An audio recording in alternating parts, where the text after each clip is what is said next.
welcome to the first annual Tiki Award! And today we're talking about the top 5 games of 2025. Just as long as you guys remember that this is my personal list and you don't bring that energy up on stage, okay? If your favorite game's not on here, it's because I either didn't play it or didn't finish it. Oh, brother, this guy stinks!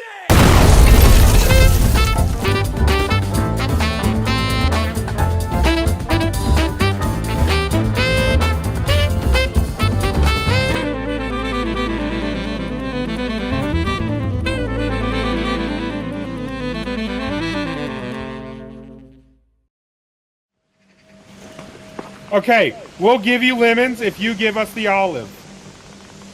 I got an olive. You guys want an olive? No, I can give you an olive. I got one olive. Please, we're simple olive folk. Here you go. We seek the olives. We seek the olives. Yeah, let's do this. You know you can. That's Yeah, let's team up. Fuck these guys. They're trying to steal our fucking olives. Team up, let's kill him. Let's kill him. Kill him. These guys. Filthy olive stealing whores. I wanted to arc Raiders as blind as you possibly could have. The only thing I knew about the game was randomly seeing it on the Steam front page or something. Never saw a trailer, never saw anything.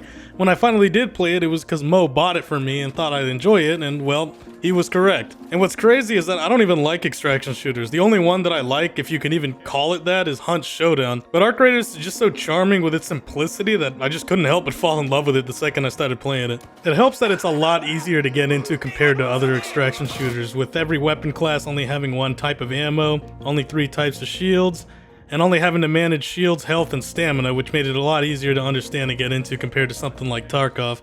I can also appreciate that the arcs themselves, the AI enemies that you deal with, aren't just a bunch of annoying pushovers. They will rock your shit if you're not careful. Hold on.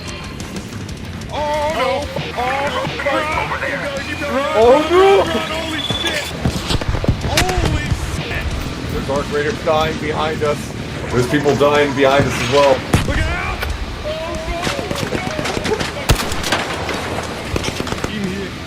Get me out. Alright, let's go. Inside, get inside.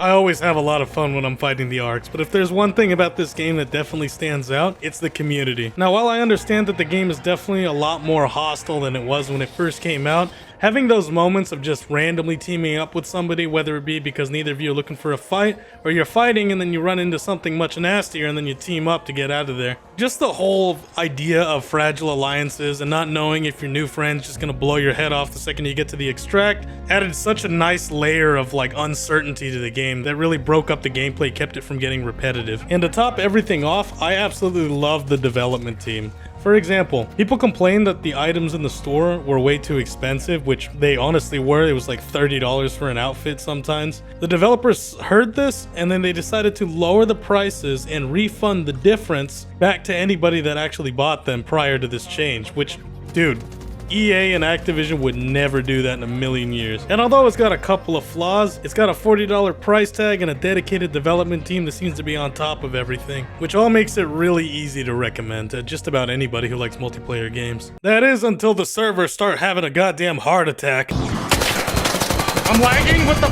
fuck? No! Why? What the fuck?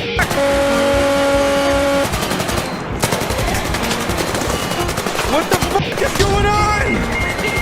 What the fuck? Where's the lag? You did. By the way, I think this is a good time for me to mention that I stream all this chaos every Friday right here on YouTube. Come check it out sometime. Anyway, on to number 4.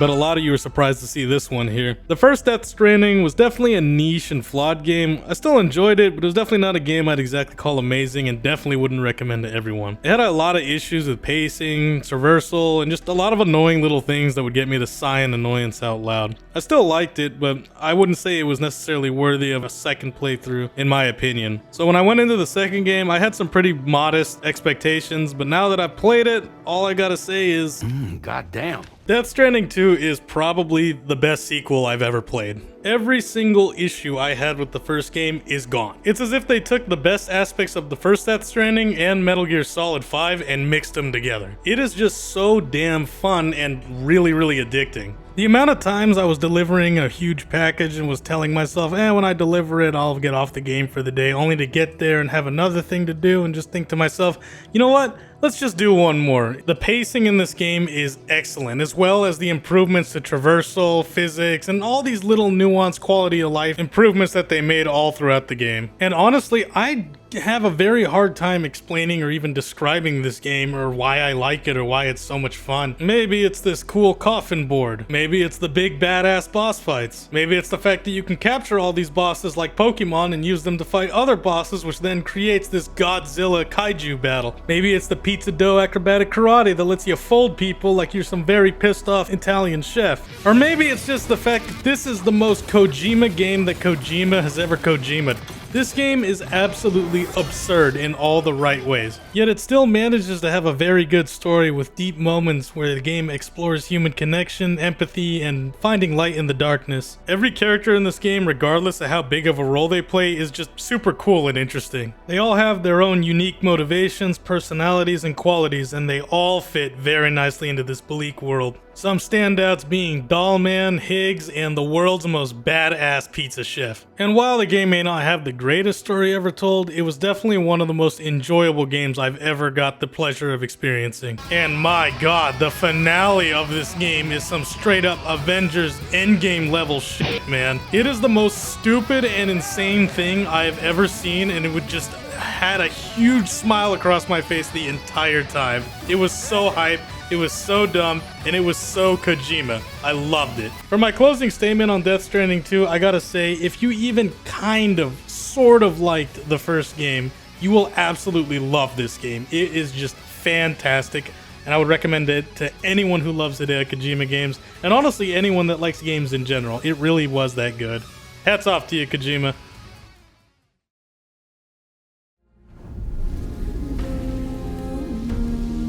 Join us, Kazan.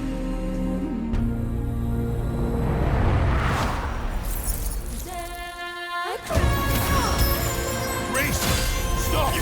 Please! I want to start by saying that this is the most frustratingly underrated game that came out this year, and honestly that has come out in a very long time. Seriously, I thought this game was so goddamn good that it could have honestly been number 2 or even number 1. This game is as if you took Sekiro, Bloodborne, and Devil May Cry 5 and threw them into a blender. Kazan takes place in the universe of the Dungeons and Fighter games, a series that I know absolutely nothing about and honestly don't really care about because it doesn't seem like a series that I would actually enjoy. However, if you want to learn more about it, I found this video from a smaller YouTuber that explains it pretty well. If you're interested in the universe of Kazan, then I guess look this one up. And I'm sure that the universe of this game is pretty sweet, but honestly, if there's one thing I want to talk about before anything, it is the freaking combat. The combat in this game might actually be my favorite out of any game I've ever played. It's super tight, responsive, and so freaking satisfying to pull off crazy combos on bosses. But if you haven't played the game, it might be a little confusing for you, so let me explain it. You've got the iframe dodging of Bloodborne, the parrying mechanics of Sekiro, and the crazy combos of Devil May Cry. And if you're not a big fan of Sekiro parrying, well, good news for you, you have Dark Souls parrying that's a lot more delayed and does a shitload of damage to an enemy's stance. And if you do any of these things, whether it be dodging, deflecting, or full-on parrying, it'll charge this power meter that you got that lets you use special moves during combos. And all of these things can be amplified depending on what kind of build you have via gear and weapons. These builds give you complete freedom to pick your favorite weapon and playstyle and just completely go all in and build around it. And although there are only 3 types of weapons in this game, there are multiple variations of them, and each one has a huge skill tree that lets you kind of tune everything to your specific playstyle. And if that even sounds the tiniest bit cool to you, then go buy and play the freaking game. It is really goddamn good and deserves more love. Alright, moving on. The game dons this really cool cel-shaded anime art style, which I haven't seen since something like Code Vein, but it ends up working in the game's favor because all the visual effects and things like that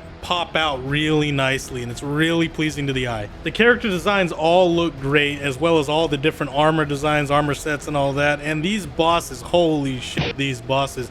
These are some of the most badass aura farming bosses I've seen in any video game. And god damn, are they difficult. This game will give your dick an Indian sunburn. This game will show up late and force you to apologize for being early. This game will turn you into a goddamn man. This is probably one of the most difficult non-bullshit games I've ever played in my entire life, and I loved it. And the thing I want to end on is this game's soundtrack. If this were the top 5 game soundtracks of 2025, this one. This right here would win for me. Expedition 33 Silksong fans, you guys can kiss my ass. This game soundtrack is awesome.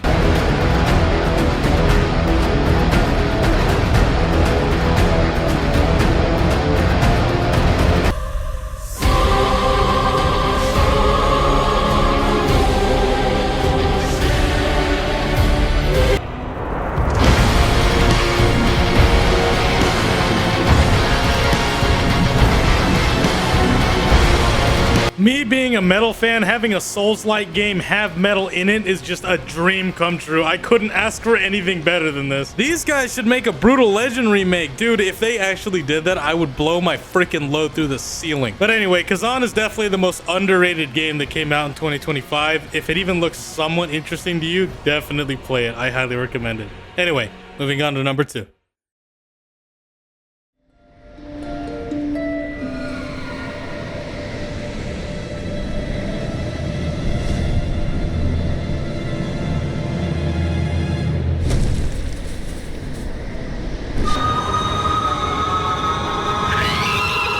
We waited 7 goddamn years for this. Silksong is a prime example of a development team that gives a shit. Almost every aspect about this game is as close to perfect as one could get. You can really feel the raw passion that the developers had when they were making this game, while also feeling the pure malice that was put behind some of these goddamn traps that they put in this game. I want to start by saying that this game looks absolutely gorgeous. Just like its predecessor, everything from the backgrounds, the characters, the visual effects, and its cutscenes are all completely hand-drawn.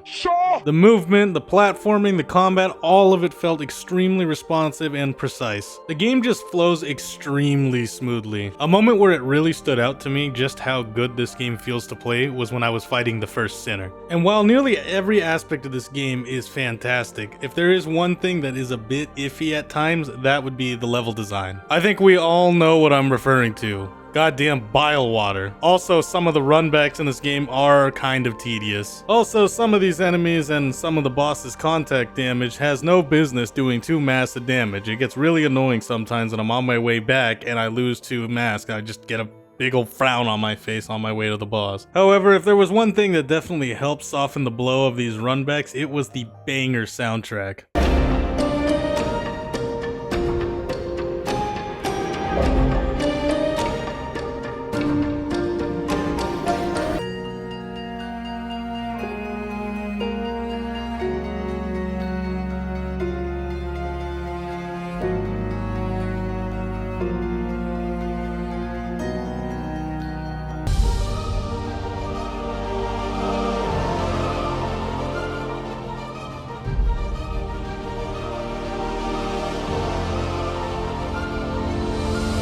Man, I might have to consider taking back what I said earlier when I was talking about Kazan. This fantastic music alongside everything else I mentioned, plus amazing boss fights and a fantastic story, just absolutely blew me away. And you get all of this for $20. $5. That's it. Not to mention, we got some free DLC on the way and probably more free DLC after it. Team Cherry just showed everyone that you can make a good, successful game easily capable of competing with the AAA market without relying on scummy practices. Alright, that's all I gotta say about Silksong. But before I move on to number 1, I've got a couple of honorable mentions.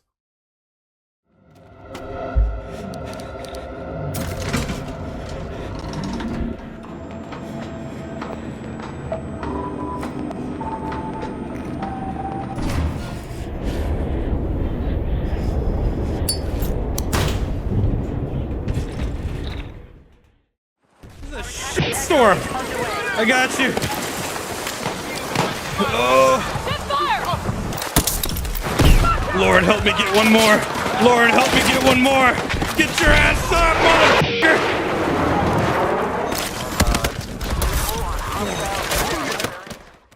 I'm pretty sure you guys can all guess what number 1 is. Get out of my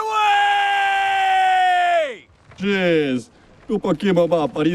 Expedition 33 single-handedly justified France's existence. I went into this game completely blind with no knowledge of it whatsoever, and man, what a friggin' journey it was. I mean, I don't even know where to begin talking about it. I guess we'll start with the gameplay. Now, me personally, I hate turn-based games. There's only like 3 turn-based games I've ever played that I actually enjoyed. And by enjoyed, I mean mostly tolerated. But I found the way that Expedition 33 implemented it with the inclusion of parrying, dodging, and jumping over stuff to be just super fun. Oh shit, I just realized that this combat is basically South Park Stick of Truth, but better. Every single character has their own unique mechanics and don't feel super samey. I mean, look at Monako, he's just a straight up Persona user. I also really like how you can completely change your playstyle based on what weapon you have and mods. And any mods you find, you can master them and apply as many as you want within the amount of Lumina that you have, just without the stat bonuses. Not only does this encourage the player to try new stuff, but you could also stack all of this and make some really crazy builds. Next, let's talk boss fights. The bosses in this game are absolute cinema.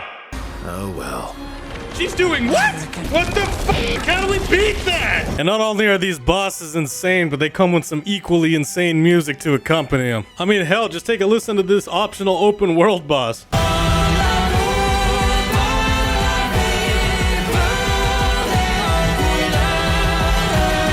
Instead of going over the music like I did before, I mostly wanted to go over the composer Lorien Tester. This guy has never made music for a video game ever in his life, and he knocked it out of the park. He knocked it out of the fucking stratosphere. And I really enjoyed watching a bunch of different musicians react to the music. You just see nothing but smiles on their faces. Oh, let's go. And as cool as all of that is, the real stars of the show is the story and its characters. And if you plan on playing this game and don't want to see spoilers, I recommend you click off the video now and go and get yourself a copy. It's really good. Expedition 33 tells a brutally realistic story about familial grief and escapism. And it's portrayed beautifully through all of its charming and diverse characters. The chemistry and banter between them all never fails to put a smile on my face. I will never join you again. There will be a lot of fighting, though. Oh yeah, that's true. Yeah, it's true. There will be a lot of fighting. Exactly. Count me in then. The game has excellent pacing and is always shifting between hope and despair. It builds up to this grandiose ending battle where our determined and unbreakable heroes are going to emerge victorious and live happily ever after, only for the crushing weight of reality to come down on you, really hammering in the fact that this kind of loss and pain isn't something you can just run away from. You either carry on or let it consume you, both of which are portrayed beautifully by its 2 endings. And as somebody who's recently suffered a similar loss as these characters, this game resonated with me in a way no other game has, and that is why it is my personal Game of the Year for 2025. Alright, well that's my list. Honestly, any of these 3 games could have been number 1. Expedition 33 just had such a crazy story that I just had to put it at number 1. But I'd also like to hear what you guys think. You know, put your own top 5 list in the comments. I'd love to read them. And if you liked the video, do the ritual, like, subscribe, and whatnot. And let me know if you want this to be an annual thing that I do. And with that being said, I'm gonna go sell my soul to the IRS, and I'll catch you guys next time. See ya.